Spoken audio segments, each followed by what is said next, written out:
So topical back with another video. That's Nathan, that's Stephanie. I'm Strange Wing. And I'd beat you for a day. that's gross. I know how to think.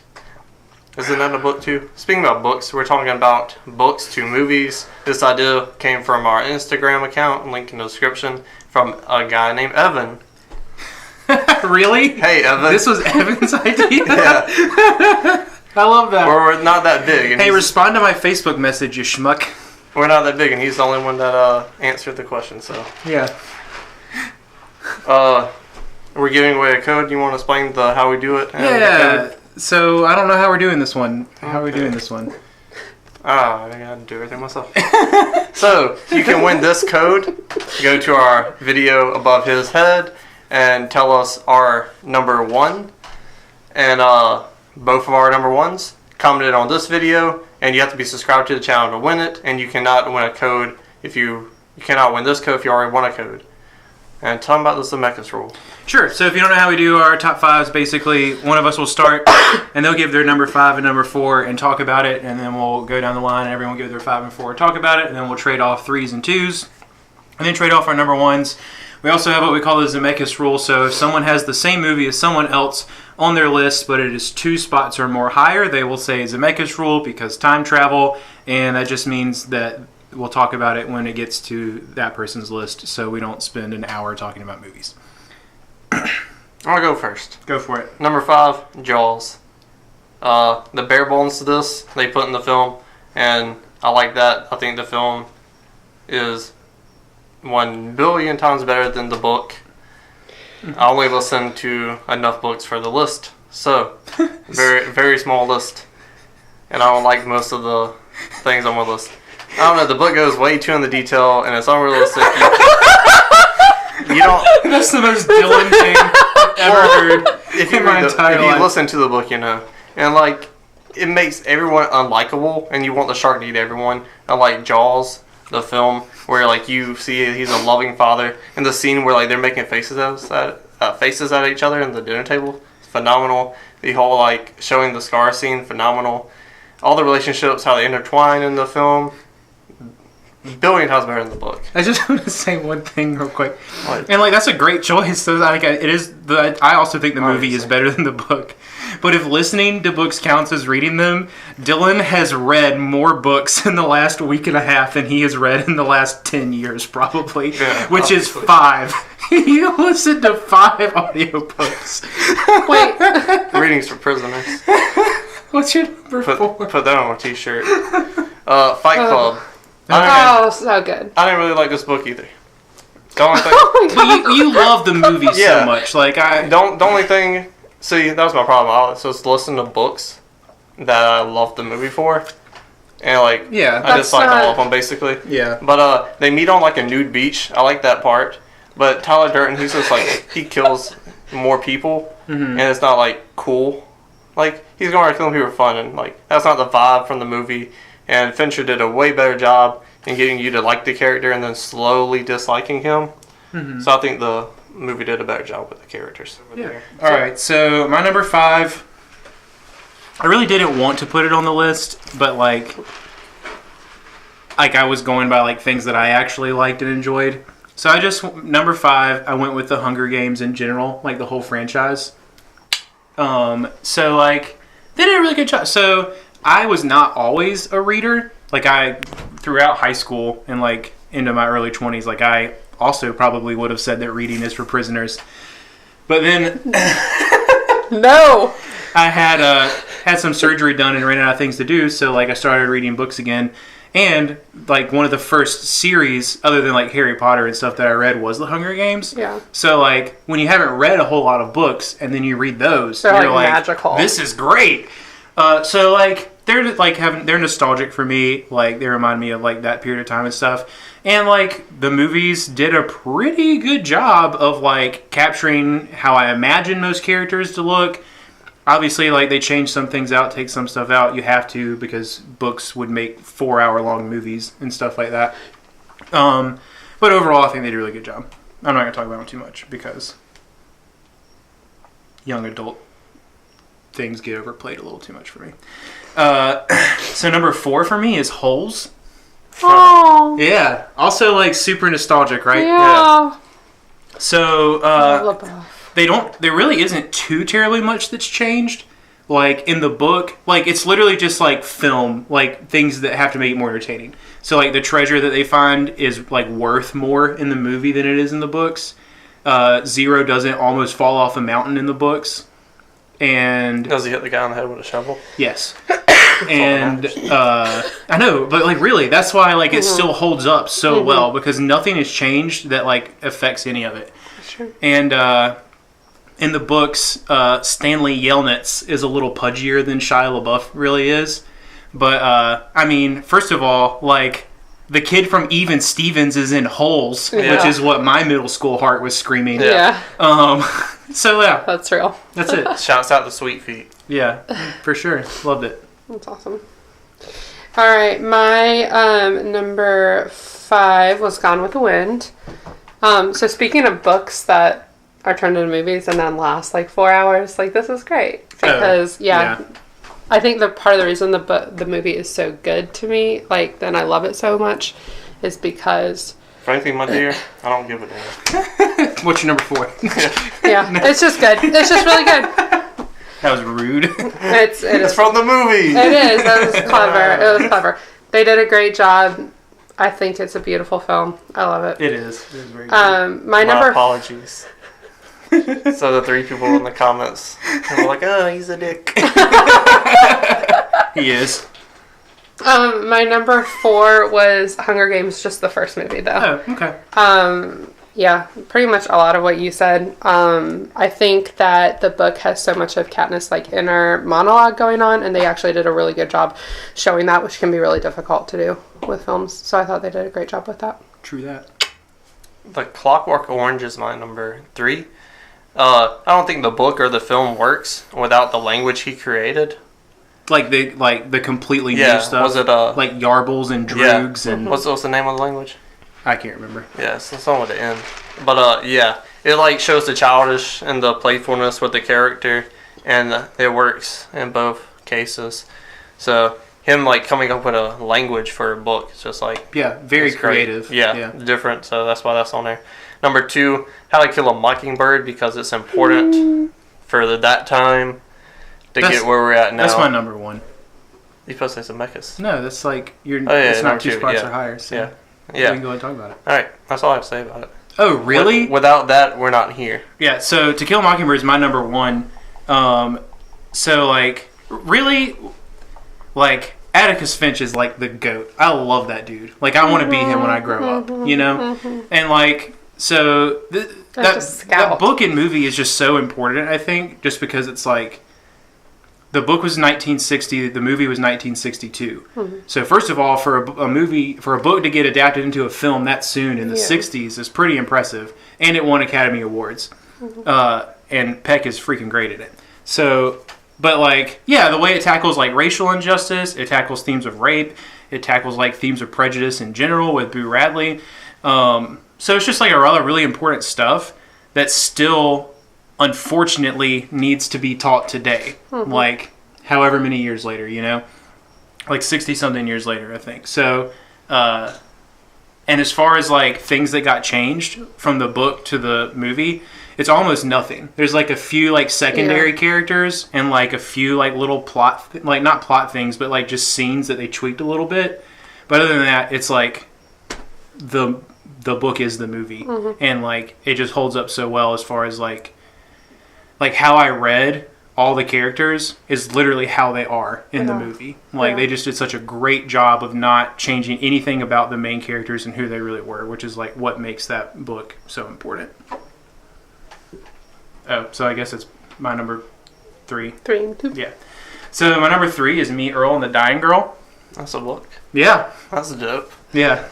Do you want to read it you would have listened to that one if you'd known that. So the author is Jessie Andrews. She also wrote the screenplay. So a lot of the dialogue is exactly the same. I didn't know that. Yeah. I didn't either until I did research for this video. But I did research for a video. Aren't you proud of me? Yeah. could have been sending codes out in time. Yeah, so like this story is great anyways. Like the characters are super likable. Really, the only main differences are like you get a little bit more like inner dialogue stuff from the main character in the book. He's like a little more cynical, but in like a really, really honest way. And the only other like big difference is the ending. So in the movie, he's at the hospital and he plays the movie for her, and they watch it together, and then she starts seizing. In the book, he just gives it to her and leaves, and she watches it alone, so he's not there. So the movie actually kind of adds like that more emotionally like power, like he's there when she dies. Yeah. And I like the fact that they didn't like turn it into a romance either. Like they're just friends, and you get this vibe from the movie. But in the book, he straight up says like, if it wasn't for her being sick, like we would probably never be friends. And if she got better, like we really might not be friends anymore. So like, yeah. Since you read the book and watched the movie, do you think, since they're written by the same person, do you think she went back and was like, it would have been better like this, so that's why she had him stay? I think. Or is she just thought cinematically? I think there's a chance. I think more than likely what happened is like the producers and executives were like, hey, that's like a little too. That's not as like cinematic. You know, that's not as it's like the story for a film is better if you do it this way, because when you read it, like I know you don't read, so like it's hard to explain this to you, but like the fact that when you're reading, you kind of get to create a lot of your own stuff with that. Like movies can't like. And in your head, you can be seeing two things at the same time, like going on. Yeah, for sure. So like, I'm trying to explain imagination. Literally. Like you can't translate the feel and the vibe of reading a story into movies. But like similarly, you can't translate like the feel of seeing a movie. Like you can't get that out of a book. Like they're both important. So like, I think that what they did in the movie, having him there, was the right thing to do for the movie. But I also I feel the opposite about the book. Like with the book, her doing it by herself and then like getting to see his reaction when he hears about what happened is just as powerful. And like when you're reading it, like it works. Yeah. So my number 2 is No Country for Old Men. That's a book too. Yes. Oh my gosh. So I'm going to be completely honest. I forgot the author's name. The book honestly isn't like super well received. Like I was reading, I read the book because I loved the movie, but I've never read any of his other works. But he like writes westerns or like western type stuff.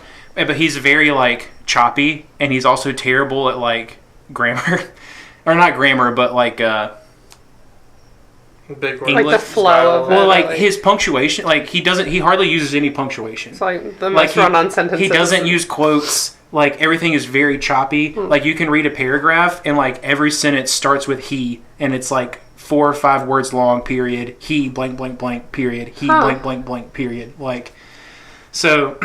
The fact that somebody read that book and had the vision to say like we're gonna make a Best Picture winner is pretty great. Well, that sounds it just works better with it being so choppy. You can do that in a film and it starts to. We're in a book, right? You get lost, especially with like the Coen brothers, because that's like their bread and butter. But like so much of it is. Well, when you think about, I mean, like I think of Coen brothers. I think of comedies and like with a little bit of but like No Country for Old Men has like a touch of comedy to it. Well, so when I think of Coen brothers, I think No Country and I think Fargo, and those are both kind of like cat and mouse like. With like that dark comedy splashed in. Yeah, both Best Picture winners, right? I know. I think Fargo won. I don't think so. Maybe. Got nominated. I don't know. So the movie is better. It really is, and it's also more tense. But like to give the original author credit, like the gas station scene, like that's word for word from the book, and like a lot of stuff. Like they did not change his dialogue in a lot of stuff. They literally just like got the characters to act it out better. And like the hotel scene is a little different. You could have translated that into the movie. Basically, like instead of Josh Brolin's character like seeing him come in and like jumping out the window and all that, Sigour, he doesn't pop the thing. He kills the hotel keeper, steals the key, sneaks into the room, but Brolin's character would have been like waiting on him, and then he holds him up at gunpoint. So they like actually meet and have a little bit of conversation, and then Moss runs off. and then it starts the whole fight scene. So I like the way they did it in the movie better. They could but if they had kept it, it wouldn't have taken away from it necessarily. Also, I love that scene is what's different because we literally just talked about it in our shootout video. Eye above his head. Ah, you like that plug, huh? Yeah, appreciate the plugs. Yeah. All right. I can't edit that out now because you put the plug in there, Well, why would you edit that out? That was really good. Why would you edit that out? I do what I want. Okay. Miss Helen? My number 3 is Harry Potter and the Sorcerer's Stone. I don't think it's the best Harry Potter movie, but as far as taking the book and making it a movie, it was my favorite. I think that it was a good film as far as introducing the characters and helping people fall in love with Hogwarts and just I think it instilled in me the same emotion that I got when I read the book for the first time, and so that's what really carried through. I think it gave a really as a good introduction to the characters and just to the school, and Yes. That's the first one, right? Yeah. Yes. Okay. Yeah. And I remember I was 2 years older than Harry was at the time, and so it was very much oh my god, we're at Hogwarts, and it was just a very cool thing. Oh yeah. My number 2 is Love, Simon. Saw that coming. Really? Yeah, you talk about that movie all the time. Oh yeah. So yeah, when I read the book, I was wow, this is the coming out story that I needed and everybody needs to read. And then the movie, I think, did a really good job, especially with the relationships with family, the process that he went through. They did make some changes in the movie, nothing too major, and I think they kept the heart of the book there, which is what was important to me. Did he say you like that guy's boots? Yeah. What's your number 1, Dylan? It's actually, I like the book better than the movie. Wow. Surprisingly. But it was written by someone. Really? Written by someone I look up to. Oh God, I'm gonna What get mad. What is it? I don't know what it is. What is but it? It's gonna piss me off, I'm sure. What is it? One of the greatest What is it? writers The of all Passion time. of the Christ. Yeah.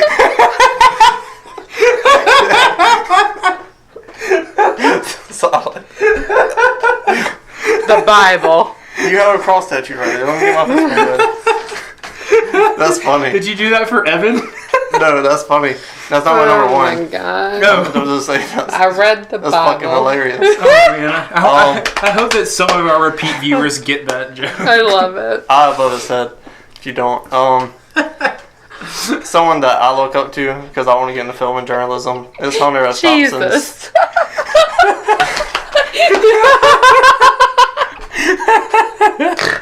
Oh my god. I should just start talking. You're gonna have to talk over us. I'm sorry. You did this.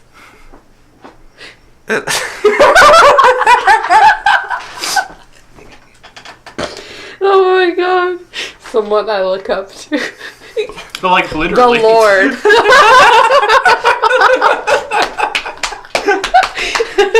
It is one of the greatest writers of our generation. Not our generation because he's old, but it's The Apostle Paul. it was actually Peter. But it is Hunter S. Thompson's Fear and Loathing in Las Vegas. Oh. Good choice. We're in Yeah, Bad yes. Country, bitches. Oh. So, begin with the touching. You bastard. Oh, that's what he says. Hunter S. Thompson's gold. It's so good. the way he does journalism. Very interesting And person. puts himself in the situations. Yeah. Is very unique and different. And just again, you can't put this because I listened to it was 5.5 hours of audio I had to listen to, and the book's 2 hours, maybe a little bit longer, but it translates to the movie very well. Mm-hmm. But the book it extends scenes more, so when they're he sees a bunch of lizards everywhere, it goes deeper in that. It goes deeper in the scenes, which is phenomenal. And Hunter S. Thompson is a phenomenal writer. Yeah. And yeah, dude, that book and movie are fucking insane. So good. And you got Tony McGuire as a hitchhiker. Good stuff. But Johnny Depp, I feel like he plays Hunter S. Thompson very well. It's such a Johnny Depp role. And like Who else could have done? And like meeting Hunter S. Thompson and like getting his hair cut by Hunter S. Thompson, just like what he did for the role was great. Benicio del Toro, what you usually think he would play, totally different from that. Like the first time you see him, he's pouring beer on his chest to get a suntan. Like, I want to be Hunter S. Thompson when I grow up. Yeah. I want to take some uppers, some downers, some ciders. You bastard. We already talked about. Mine was To Kill a Mockingbird. My number was To Kill a Mockingbird.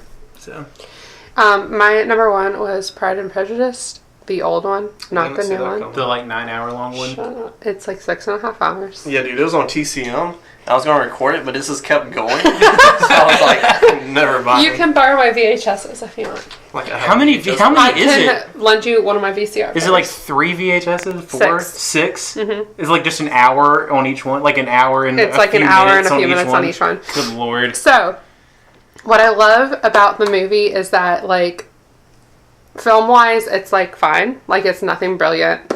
But they stayed so true to the book to the point that I have sat with the book and like literally heard the dialogue. Good lord. But I love this movie so much. Dedication. Clearly, that's so good. Wow. So good. But what I love is that like Jane Austen is such a phenomenal writer, and like her words and her dialogue is just like beautiful. And so the film really heavily relied on that. And so I thought that, yeah, they just did a fantastic job. Sweet. I could literally go on and on, so I'm not going to. Please don't. Not that I don't. Like, it is good. I've watched it once. Like, the long one once. And I've seen, like, the condensed, more cinematic one, like, twice, maybe. And, like, I like them both. But I will probably never watch the long-ass one ever again. The long-ass one with the new one's score, and it would be perfect. Perfect. And Keira Knightley. No. Big fan. She is an absolute shit in that movie. Good lord. It's awful. Oh my gosh. Keira Knightley's a shit, apparently. And also, those are our top 5 favorite books adapted into films for various reasons. Let us guys know. I can never say that. Let us know what you think in the comments. Lord. Like, comment, subscribe. Passion of the Christ. Right, you really blew an opportunity. Baby, party, sleep, repeat. Baby, party, sleep, repeat. Baby, party, sleep, repeat. Party, sleep, repeat. Baby, party, sleep, repeat. Mommy, come see me on that work game.